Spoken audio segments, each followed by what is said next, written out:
जय मसीह। परमेश्वर का वचन का आज का विषय हम सभी के लिए परमेश्वर की दया मुझ पर हुई है। इस भजन को आप पढ़ने से ये भजन लिखने वाला का मन बहुत व्याकुल है, बहुत बेचैनी है, बहुत पता नहीं किस संकट से ये गुजर रहे थे। इसकी दुख को देखकर, इसकी व्याकुलता को देखकर, इसकी मन की दुविधाओं को देखकर उसके आस पड़ोस के लोगों ने, उसके जितने भी समाज के लोग थे, 2 बार यहाँ पर एक प्रश्न किया है, तेरा परमेश्वर कहाँ है बोल के। कितना बार? 2 बार पूछा है। क्या कभी कभी हम लोग बहुत भारी मुसीबत से होकर जब गुजरते हैं तो लोग सोचते हैं कि हमको यीशु बचाने आएगा, है ना, क्योंकि ये लोग तो यीशु यीशु बोलता है। तो जब देखता है वो लोग कि इन लोग का जीवन में कुछ हो नहीं रहा है तो लोग कहते हैं कहाँ है तेरा यीशु। कई बार लोगों को इस प्रकार से कहते हुए मैंने सुना है, आप लोगों ने भी सुना होगा या आप लोगों को भी किसी ने कहा होगा। तो ये भजनकार जब इस दुविधाओं से होकर गुजर रहे थे, जब इस संकट से होकर वो गुजर रहे थे, तो हो सकता है उसके मित्रों में से होंगे, उसके पड़ोसियों में होंगे, उसके समाज के लोग होंगे। 2 बार उनसे पूछा गया कि तुम्हारा परमेश्वर कहाँ है। अगर तुम्हारा परमेश्वर होता तो तुम्हारी ज़िंदगी में ऐसी व्याकुलता क्यों, तुम्हारे मन में ऐसी दुविधा है क्यों, तुम्हारा जीवन इस संकट से, इस प्रकार के दुविधाओं से क्यों गुजर रहा है। इसीलिए कहाँ है तुम्हारा परमेश्वर बोल के यहाँ पर लोगों ने पूछा था। ये भजन को आप फिर दोबारा पढ़ने से ये प्रश्न तो उन्होंने किया, लेकिन यहाँ पर कुछ व्यक्तिगत बात उन्होंने की है। इसके बावजूद भी ये भजनकार क्या कहता है, मैं रात को उठ के भजन गाऊंगा बोलता है। लोगों को कहने दीजिए, पूछने दीजिए कहाँ है तेरा यीशु, कहाँ है तेरा प्रभु, कहाँ है तेरा परमेश्वर, लोगों को पूछने दो, लेकिन मैं रात में भी उठकर परमेश्वर से प्रार्थना करूंगा, परमेश्वर का भजन गाऊंगा, ऐसा बोल के इस भजन में। अब इस भजन का अनेकों विषय होने के बावजूद भी अनेकों विषय हैं, लेकिन मैं सिर्फ दो बात बोलकर मैं समाप्त करना चाहता हूँ। ये भजन का जो शीर्षक है या हिंदी बाइबल में निर्वासित व्यक्ति की प्रार्थना, इधर नीचे लिखा है प्रधान बजाने वाले के लिए कोरा वंशियों का मुश्किल का मतलब है उद्देश्य, टीचिंग, शिक्षा रूपी भजन, है ना। तो ये भजन का लेखक कौन है? कोरा वंशियों के द्वारा लिखा गया ये भजन है। वास्तव में भजन 42 और 43 एक है। 42-43 यहाँ पर अगर 43 में पढ़ेंगे तो यहाँ पर क्या लिखा है, भजन 42 का शेष भाग बोल के लिखा है 43 में, है ना। तो इसका मतलब क्या है, 42 और 43 एक ही भजन है, लेकिन इसको क्यों 2 भाग किया गया नहीं पता है। लेकिन इतना पता है कि ये भजन का लेखक कौन है, किसने लिखा। तो ये भजन का लिखने वाला कौन है, इस भजन को गाने वाला कौन है, कोरा वंशी।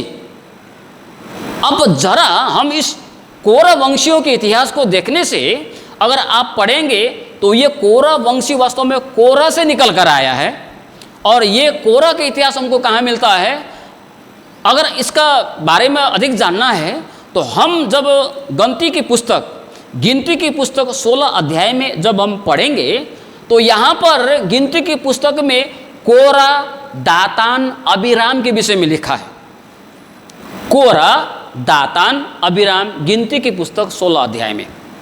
तो यहाँ पर कहानी क्या है थोड़ा सा बताएंगे मैं, क्योंकि आज का विषय उससे संबंधित है। तो कोरा, दातान, अबीराम ने एक बहुत बड़ी मूर्खता का काम 16 अध्याय में किया है गिनती की पुस्तक में। क्या मूर्खता का काम किया है? ये 3 लोग खड़े होकर अपने साथ में और भी कुछ लोगों को लेकर मूसा और हारून के विरुद्ध में उठ खड़े हुए और क्या कहने लगे, मूसा, हारून, तुमको किसने प्रधान नियुक्त किया? सिर्फ तुम ही क्या परमेश्वर का जन हो, हम लोग नहीं है। हम तुम्हारा बात क्यों माने, तुमको तुम्हारा बताए हुए मार्ग पर हम क्यों चले, तुम्हारे अधीन में क्यों रहे, तुम्हारा बात को क्यों सुने? तुम ही हो क्या खाली प्रधान? हम भी है प्रभु की जन। ऐसा कह के खुद को मूसा के जगह पर ये लोग रख रहे थे। हम भी बड़ा है, हम भी अगुवा है, हम भी कर सकते हैं, हम भी दूसरा का सिखा सकते हैं, ऐसा बोल के ये 3 लोग उठ खड़े हुए थे। और मूसा ने वहाँ पर परमेश्वर से प्रार्थना की, और वहाँ पर कुछ और भी कहानी है। और मूसा ने बताया, चलो प्रभु तुझको दिखाएगा कि कौन अगुवा है, कौन सही है, कौन ठीक है, वो सारी बातें प्रभु दिखाएगा बोल के वहाँ पर कुछ और भी घटना है। और नतीजा ये हुआ, मैं आपको संक्षिप्त बता रहा हूँ। परमेश्वर का जन मूसा हारून के विरुद्ध में बुड़बुड़ाने, उसके विरुद्ध में उठ खड़े होने के कारण, उसको तुच्छ जानने के कारण वहाँ पर क्या होता है, जमीन फट जाता है। जमीन फट जाता है और ये कोरा, दातान, अबीराम के साथ उसके जितने भी लोग थे वो जमीन के अंदर जाके उनका मृत्यु हो जाता है। जमीन के अंदर दफन हो जाता है, उसका मृत्यु हो जाता है ना। लेकिन कोरा, भले ही कोरा और कोरा के कई सारे लोग उसके साथ मिले हुए लोग जमीन के अंदर धंस गए हो, परमेश्वर की सजा उन्होंने पाया हो, लेकिन परमेश्वर ने कुछ ऐसे लोगों को जो कोरा के नाती पोते हो सकते हैं उनको बचा के रखा। कोरा का बेटा हो सकता है, बचा के रखा, और उसने उसको वंशज को संभाल के रखा। और अंत में कोरा वंशियों को परमेश्वर ने एक बहुत बड़ा जिम्मेवारी, बहुत बड़ा मौका, बहुत बड़ा आशीष की बातें, बहुत बड़ी एक कार्य प्रभु के भवन में, प्रभु की सेवा में उन लोगों को दिया गया प्रभु की ओर से। प्रभु की भवन में लोगों को आराधना में अगुवाई करना, प्रभु के लोगों को अगुवाई करने का जिम्मेवारी इन लोगों, ये कोरा वंशियों को मिला था, है ना। इसीलिए मैंने आज का वचन का शीर्षक क्या लिखा है, परमेश्वर की दया मुझ पर हुई है। इसने क्या कहा यहाँ पर 2-3 बार इस कोरा वंशियों ने क्या कहा है, हे प्रभु मैं तेरा धन्यवाद करता हूँ, हे प्रभु मैं तेरा धन्यवाद करता हूँ बोल के भजन 42 में 2 बार जैसा इस कोरा वंशियों ने धन्यवाद दिया है। उनको पता था उनके बाप दादे ने क्या किया, इन लोगों को पता है कि उनके परदादे ने अर्थात उनके पुरने ने क्या किया, परमेश्वर की आज्ञाओं को नहीं माना, परमेश्वर के विरुद्ध में ये लोग खड़े हुए, परमेश्वर का अपमान करने वाला कार्य किया, और ये लोग मृत्यु के शिकार ये लोग हो गए, दफन हो गए। लेकिन हम पर प्रभु का दया हुआ। हिसाब से तो हमें भी दफन होना चाहिए, हिसाब से तो हमें कुछ भी नहीं मिलने चाहिए, हिसाब से तो हमें कोई भी अवसर नहीं मिलने चाहिए, हिसाब से तो हम पर अनुग्रह नहीं होने चाहिए। लेकिन फिर भी परमेश्वर ने हमारे बाप दादाओं को नहीं देखा, हमारे परदादाओं को नहीं देखा, हमारे पुरने को नहीं देखा, लेकिन हम कोरा वंशी होने के बावजूद भी परमेश्वर ने हमको चुन लिया उसकी महिमा करने के लिए, उसकी आराधना करने के लिए, लोगों को अगुवाई करने के लिए परमेश्वर ने हमको चुन लिया है। हालेलुया। आज ये कोरा वंशियों के समान हम भी हैं। न जाने हमारे आगे के लोगों ने क्या क्या किया, और वे लोग परमेश्वर को पहचान नहीं पाए, परमेश्वर के वचनों को नहीं सुना, प्रभु के वचन को सुनने के बावजूद वे विश्वास नहीं किया, परमेश्वर का उन्होंने आदर सम्मान नहीं किया। लेकिन आज यहाँ जितने बैठे हैं हर एक के ऊपर में परमेश्वर ने अपना दया हम पर प्रकट किया है। हमारे आगे के लोगों को अवसर नहीं मिला, हमारे आगे के लोगों विद्रोही बन गए, हमारे आगे के लोगों ने प्रभु को पहचान नहीं पाया, लेकिन हम यहाँ पर जितने बैठे हैं सभी के ऊपर में परमेश्वर का दया हुई है। हालेलुया।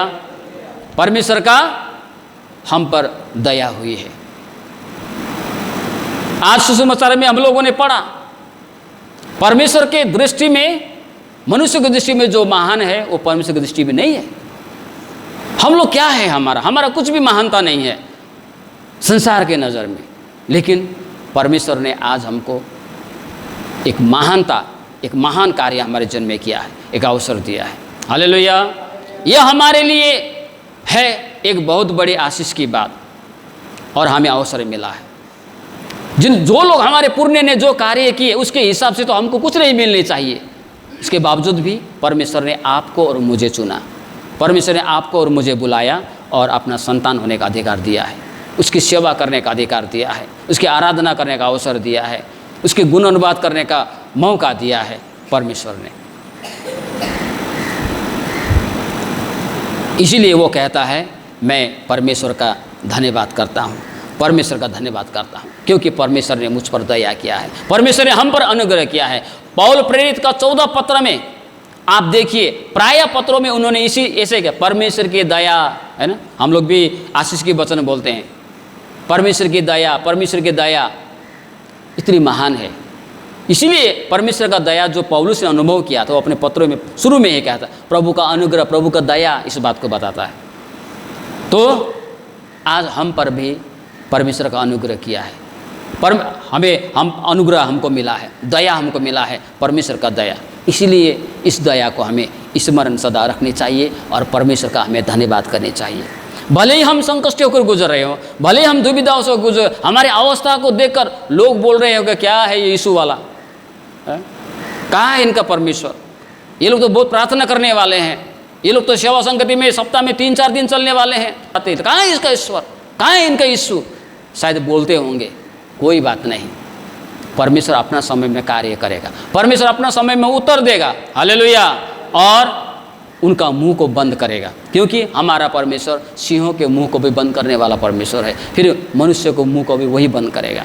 लेकिन हमें धन्यवाद देने का नहीं, रात में भी कहता भजन, मैं रात में उठकर तेरा धन्यवाद करूंगा, प्रार्थना करूंगा तुझसे, ऐसा बोलता है। तो हमें प्रभु के प्रति उसकी दया के लिए हमें धन्यवादी बननी चाहिए। दूसरी बात है, यहाँ पर जब हम यहाँ पर 1 से लेकर 4 तक पढ़ते हैं तो यहाँ पर इस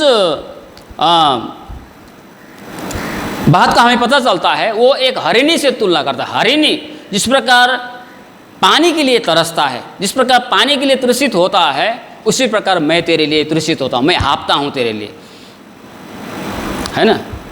लेकिन वो चाहता है कि कब जाके मैं परमेश्वर की महिमा करूं, कब जाके परमेश्वर के उपस्थिति में जाकर प्रभु का आराधना करूं, प्रभु के लिए भजन गाऊं, प्रभु का वचन सुनूं, प्रभु की महिमा करूं, कब जाकर कब जाकर कब जाकर, ऐसा उसके मन में हो रहा था, है ना, ऐसा हो रहा था। लेकिन कारण क्या है, क्योंकि ये इसको कोई कारण होगा, ये संगति में नहीं जा पा रहा था। हाँ, वो यहाँ पर बोल रहा है, मैं सोचता हूँ एक समय था कि मैं कैसा आनंद के साथ, झुंड के साथ में प्रभु के भवन में मैं जाया करता था प्रभु की आराधना करने के लिए, लेकिन आज नहीं जा पा रहा हूँ, मेरा मन शोकित है, मेरा मन दुखित है, मैं आज नहीं जा पा रहा हूँ। कारण क्या होगा पता नहीं, शायद शत्रु उनके विरुद्ध में होंगे, या तो कुछ और भी कारण होगा, हमको पढ़ने से, पृष्ठ पढ़ने से पता चलेगा, है ना। ये बोलता है, लेकिन मेरा मन का इच्छा है, मेरी चाह है, मैं कब जाकर प्रभु की महिमा करूं, मैं कब जाकर प्रभु की आराधना करूं, है। ऐसा ही प्यास, ऐसा ही एक तृष्णा हम विश्वासियों को मन में होनी चाहिए।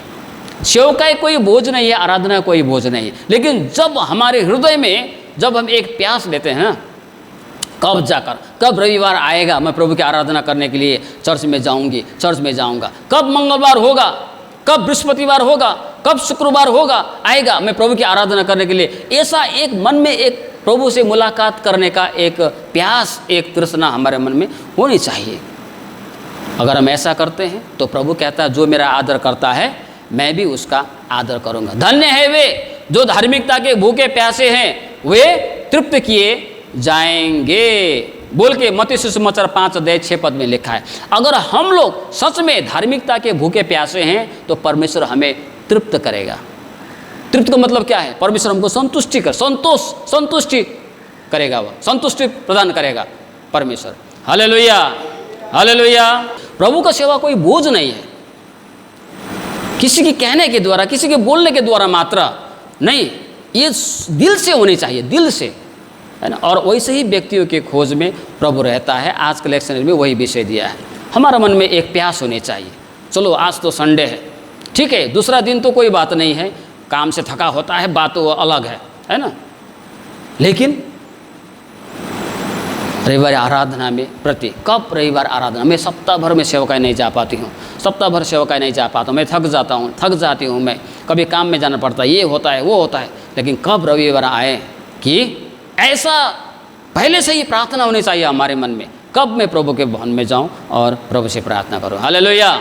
जब हम इस प्रकार की भावना के साथ में, इस प्रकार के श्रद्धा के साथ में हम आते हैं, परमेश्वर हमारे हृदय को देखता है, परमेश्वर हमारे जीवन को देखता है, हमारे सोच को वो भांपता है और उसके अनुसार प्रभु हमसे हमारे जीवन में कार्य करके प्रभु हमको आशीष देगा। भले ही हमको तुरंत ना मिले, इनको शायद जब लोगों ने पूछा कहाँ तेरा ईश्वर, प्रभु तुरंत उपस्थित होकर मैं यहाँ हूँ बोल के नहीं बोला, लेकिन जब समय आया तो इनके भजनों को बाद में आप और भी भजन है कौरववंशियों का पढ़िए, उसका उत्तर वहाँ पर आपको मिलेगा। और भी है कौरववंशियों का भजन पढ़िए, वहाँ पर वो किस प्रकार से उत्तर देता है, अपना अनुभव को बताता है। इसलिए 2 बातें मैंने आपको बताया आज भजन संहिता 42 से फिर मुख्य करके मैंने 1 से 4 तक जो आपको पूरा पढ़ के सुनाया, तभी 1 से 4 तक यहाँ पर लिखा है, मैं कब जाके मैं प्रभु के भवन में मैं अपना चेहरा दिखाऊं, ऐसा भजनकार कहता है। सो परमेश्वर इन छोटे से वचनों में हम सभी को आशीष